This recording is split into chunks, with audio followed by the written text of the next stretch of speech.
Because the video I just posted has really poor audio, I'm going to redo it, and this is the redo. It's chapter 15 of my upcoming novel, and the chapter is called I Did a Good Thing Once. I did a good thing once. Oh, I know that has a tone of complaint. One can almost hear Nixon saying it into a tape recorder and erasing it. We're probably not supposed to think that anything we've ever done was a good thing. I was a junior in college. It was mid-afternoon.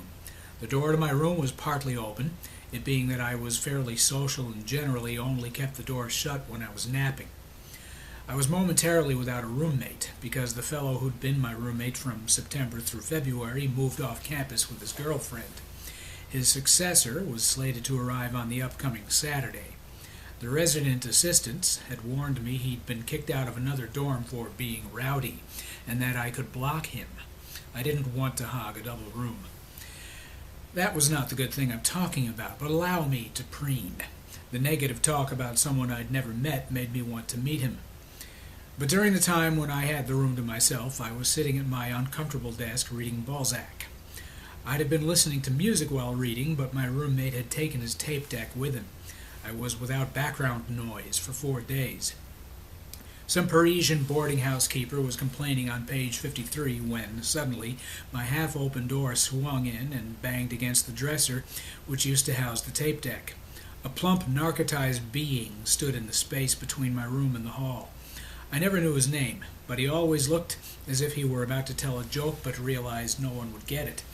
He walked in. "Can I just lie there?" he said. He dropped onto the bed by my desk. The bed I'd been considering dropping onto myself before deciding to read more of Frederick. If I hadn't had a rule against shutting out the world after 10 a.m., and if I hadn't enforced that rule by leaving my door partway open, I'd have completely evaded the intrusion of the nameless sleeper who now occupied my dreaming place. The door, all the way open as it now was, invited, in its open position, everybody who walked in the hall to look at me as I read and to see a person who did not live there sleeping in the middle of the day. Ordinarily, I'd have gotten up to go to the snack bar. I'd have gotten up at some point to use the bathroom, but I wasn't going to leave him there to wake up and wonder where he was. People halted, seeing me. Then they saw him. They knew more about him than I did. "What's he doing there?" said someone. "Nothing that takes any effort," I said.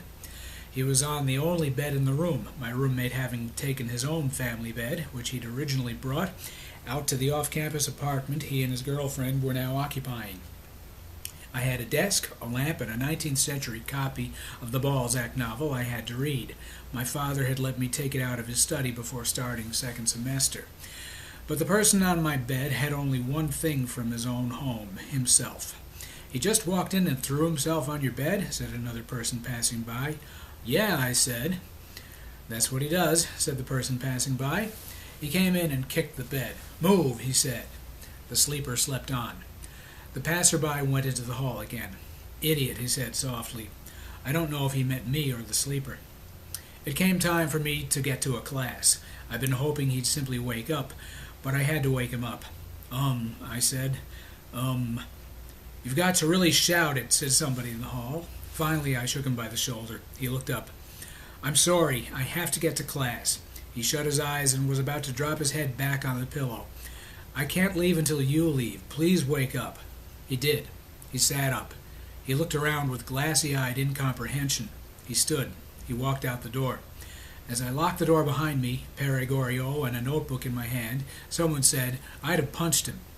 I can't remember when I saw the sleeper next, but I know I don't remember it wrong when I say that the next time I spotted him, he walked on without a glimmer of recognition for me, anyone else, or, I'm sure, himself. I did a good thing once, I'm certain.